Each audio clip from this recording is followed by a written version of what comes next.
جب ہم نماز ادا نہیں کر رہے اس وقت بھی اپنے دل کو حالت نماز میں تصور کریں. جب آپ نماز نہیں ادا کر رہے، یعنی مثال کے طور پر آپ نے ظہر کی نماز ادا کر لی، ظہر کی نماز ادا کرنے کے بعد اب آپ مسجد سے باہر آ گئے، اپنے کام کاج میں مصروف ہو گئے، اپنے کالجز میں، یونیورسٹیز میں، دنیاوی ایجوکیشن میں، جو بھی آپ کی کمٹمنٹس ہیں آپ اس میں مصروف ہو گئے، ابھی آپ نماز ادا نہیں کر رہے، تو اپنے دل کو حالت نماز میں تصور کریں.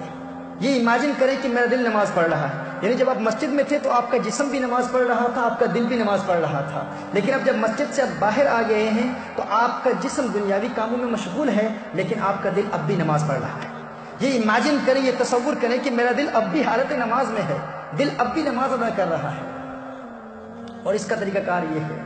کہ ہر وقت جس طرح انسان حالت نماز میں جب انسان ہوتا ہے تو انسان کسی برے خیال کو دل میں نہیں آنے دیتا. جب انسان گنہگار بھی ہو، انسان گناہ بھی کرتا ہو، لیکن جب انسان نماز کی حالت میں ہو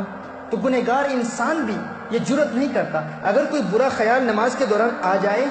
تو انسان اس کو دور کرنے کی پوری کوشش کرتا ہے کہ کسی طریقے سے اس خیال کو دور کر دیا جائے. یعنی انسان دل میں ایک عجیب سی کیفیت، ایک گلٹی فیلنگ محسوس ہوتی ہے کہ اللہ کی بارگاہ میں حاضر ہوں، میں اللہ کی عبادت کر رہا ہوں اور حالت نماز میں ایسے برے خیالات میرے دل میں آ رہے ہیں. تو انسان ان سے توبہ کرنے کی کوشش کرتا ہے اور اپنے دل کو اللہ کی جانب راغب کرنے کی حتی الاستطاعت کوشش کرتا ہے، اگرچہ گنہگار بھی ہو. کم از کم اتنی کوشش جب انسان نماز سے خارج ہو،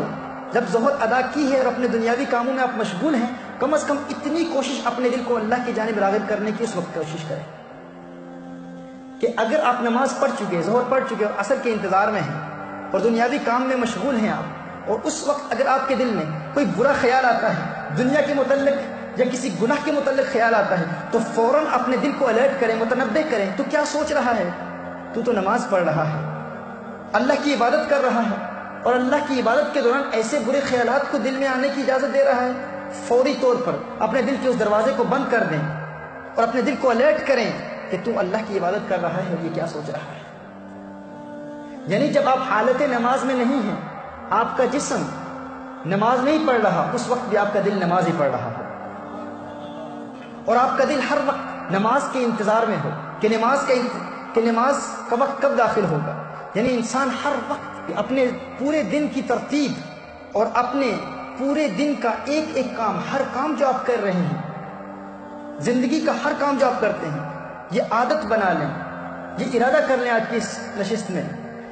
کہ ہماری ہر مصروفیت نماز کے گرد گردش کرے گی. ہمارا ہر کام نماز کے گرد گردش کرے گا. مثال کے طور پر اگر آپ کی کسی سے میٹنگ ہے تو کسی کو آپ میٹنگ کا ٹائم دیتے ہیں تو آپ یہ کہیں، نماز ظہر مثال کے طور پر 2 بجے ہوتی ہے، تو آپ کہیں بجائے اس کے کہ آپ یہ کہیں کہ ہم 1 PM کو ملیں گے، آپ کہیں کہ ظہر سے پہلے 1 PM ملیں گے. اگر 3 بجے کسی سے میٹنگ ہے، میٹنگ طے کرنا چاہتے ہیں، تو یہ نہ کہیں کہ 3 بجے، پہلے یہ کہیں کہ عصر سے پہلے ملیں گے، 3 PM ملیں گے. اس کا فائدہ یہ ہوگا کہ آپ کا دل ہمیشہ نماز کی طرف لگا رہے گا، آپ کے دن کا ہر کام نماز کی گرد گردش کرتا رہے گا اور آپ کا دل ہمیشہ نماز کی طرف راغب رہے گا.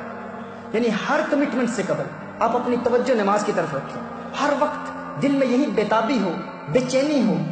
کہ نماز کا وقت کب آئے گا.